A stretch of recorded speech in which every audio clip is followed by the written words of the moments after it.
आगे बढ़ते हुए हम लोगों ने दिल्ली के चुनाव में एंट्री की है कि डीएससी समाज जो दिल्ली की आबादी का लगभग 11% आबादी है, हम दिल्ली में भी ऐसा ही चाहते हैं कि दिल्ली में भी सरकार, जो भावी सरकार है, वो डीएससी के अध्यादेश को पास करने का समाज को आश्वस्त करे, क्योंकि माननीय सर्वोच्च न्यायालय का फैसला अकेले हरियाणा के लिए नहीं था। माननीय सर्वोच्च न्यायालय का फैसला सारे देश पे एग्जीक्यूट करने के लिए निर्णय दिया गया था। और जो करोड़ों लोगों की आबादी अपने अधिकारों से महरूम है, उन लोगों के अधिकारों के लिए ये लड़ाई लड़ी जा रही है। सामाजिक सन्यासी है, भले हमारा वस्त्र ड्रेस कोड कोई भी हो सकता है। हाँ, ये तय है कि इस बार हम दिल्ली में कोई नया उलटफेर करने की जुगत में लगे हुए हैं। केरल और कन्याकुमारी तक लेकर जाएंगे। जो भी राज्य आएगा हम इसको सभी राज्यों में लागू कराने का काम करेंगे। दिल्ली में मौजूद हूँ और हमारे साथ हरियाणा के देवीदास वाल्मीकि जो जिला जींद से आते हैं, डीएससी समाज के बड़े नेता है। उनकी चुनाव में एंट्री से अब दिल्ली के चुनावी समीकरण है वो बदल सकते हैं। जी, हमारे साथ चर्चा करने के लिए आज मौजूद है देवीदास जी। आपकी दिल्ली चुनाव में एंट्री है, क्या कहेंगे? देखिए, हम लोगों ने हरियाणा में डीएससी समाज का एक बड़ा आंदोलन खड़ा किया था, जो 22 सितंबर 2024 को देश के सभी चैनलों के माध्यम से दर्शाया गया था। और उस कार्यक्रम के बाद हरियाणा के अंदर राजनीतिक दलों को बहुत नफा और नुकसान हुआ था। इसी कड़ी में आगे बढ़ते हुए हम लोगों ने दिल्ली के चुनाव में एंट्री की है।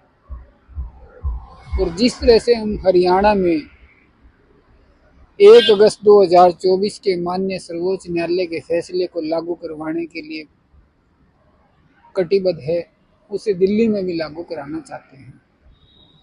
और ये हमारा दावा है कि डीएससी समाज जो दिल्ली की आबादी का लगभग 11% आबादी है, वो 11% वोट जिधर भी चला जाएगा उसी सरकार की, उसी ही पार्टी की दिल्ली की सत्ता पर काबिज हो सकती है। यानी कि हम ये भी कह सकते हैं आपके आने से चुनावी समीकरण है वो बदल सकते हैं, खेल राजनीति का बिगड़ सकता है। देखिए, वैसे तो दिल्ली में सारे देश में पिछले 75 वर्षों से चुनाव होते आ रहे हैं। हमारे बुजुर्गों ने भी वोट दिया है, हम लोग भी वोट दे रहे हैं, हमारी नौजवान पीढ़ियां भी वोट कास्ट करती है। मगर पहली बार दिल्ली में यहाँ का डीएससी समाज अपने बच्चों के उज्जवल भविष्य के लिए उस पार्टी को वोट कास्ट करेगा जो पार्टी उनके अधिकारों को, उनके बच्चों के उज्जवल भविष्य के लिए निर्णय लेने में सक्षम होगी। किस तरह के निर्णय की बात कर रहे हैं आप, किस तरह के हकों की बात कर रहे हैं? देखिए, जैसा हरियाणा सरकार ने माननीय सर्वोच्च न्यायालय के फैसले को अध्यादेश जारी करके लागू करने का काम किया है, हम दिल्ली में भी ऐसा ही चाहते हैं कि दिल्ली में भी सरकार, जो भावी सरकार है, वो डीएससी के अध्यादेश को पास करने का समाज को आश्वस्त करे।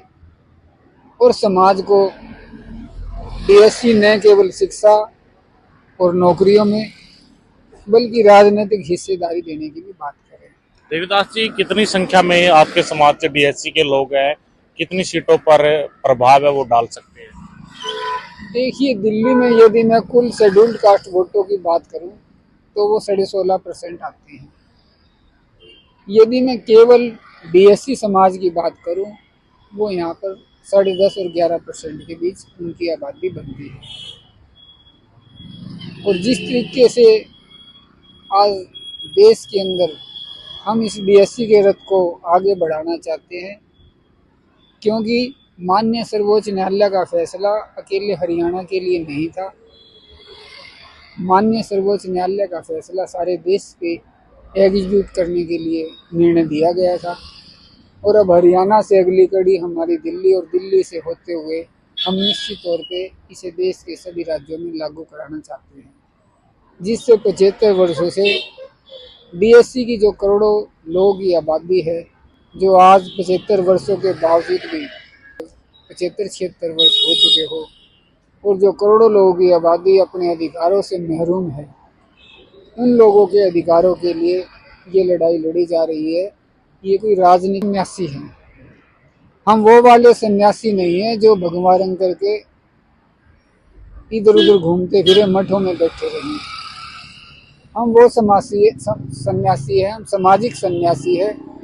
भले हमारा वस्त्र ड्रेस कोड कोई भी हो सकता है, हम समाज के ज़्यादा से ज़्यादा लोगों को उनके अधिकारों के लिए जगा रहे हैं, ताकि वो आने वाले समय में अपने बच्चों के उज्जवल भविष्य के लिए उन अपने अधिकारों को समझ सके और बच्चों के उज्जवल निर्माण के लिए अपने वोट को कास्ट करे। यही डीएससी समाज के लोगों से अपील है कि वो ज़्यादा से ज़्यादा संख्या में उन लोगों को अपना वोट कास्ट करे जो लोग हमारे बच्चों के हितों के लिए फैसला लेने के लिए प्रतिबद्ध हो।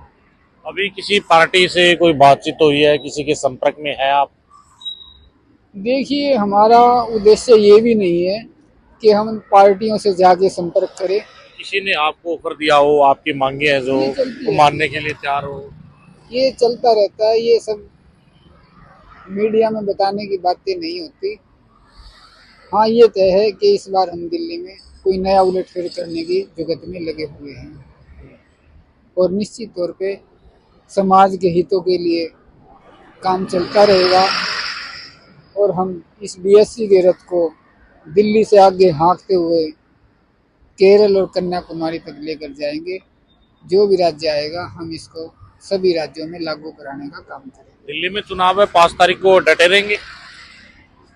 देखिए, यदि आपने समाज हित में निर्णय ले लिया है तो निश्चित तौर पे आपने 5 और 3 की कोई बात नहीं करनी, बल्कि अपने समाज के हितों के लिए धूप, गर्मी, छाँव, ठंड, इन सब बातों से ऊपर उठ के निरंतरता अपने काम में बनाए रखनी पड़ेगी और लगातार इस पे काम करते रहना पड़ेगा। देवदास जी, जिस तरह से हरियाणा में एक बड़ी रैली कर जो आपके जींद से ही बड़ी रैली हुई थी, वो कर एक मैसेज है वो डीएससी समाज के लोगों को दिया गया था, क्या दिल्ली में भी कोई इस तरह की रणनीति अपनाई जा रही है? इन सब बातों पे हम अपनी प्रेस कॉन्फ्रेंस करके पहले ही बता चुके हैं कि हम दिल्ली के अंदर भी बड़ा आयोजन बहुत जल्द करने जा रहे हैं। चुनाव से पहले हम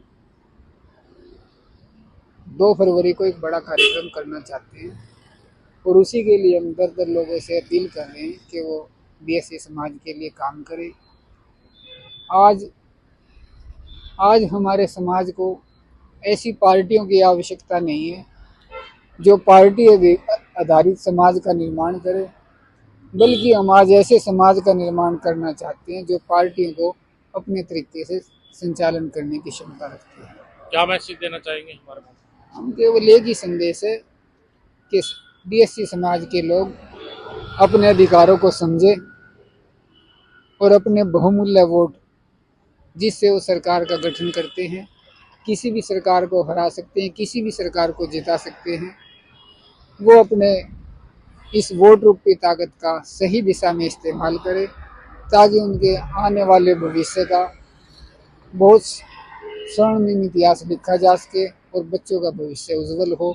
यही मेरी सभी लोगों से, डीएससी समाज के लोगों से। चलिए देवदास जी, आप हरियाणा से, जींद जिले से आते हैं। हरियाणा में डीएससी समाज को कितनी ताकत लगानी पड़ी, कितनी लंबी लड़ाई लड़नी पड़ी, अब जाकर उसका रिजल्ट जो आया? देखिए, यदि आप परिवर्तन लाना चाहते हैं, समाज को बदलाव के मुहाने पर लेकर जाना चाहते हैं, उसमें समय की कोई सीमा नहीं रखी जा सकती।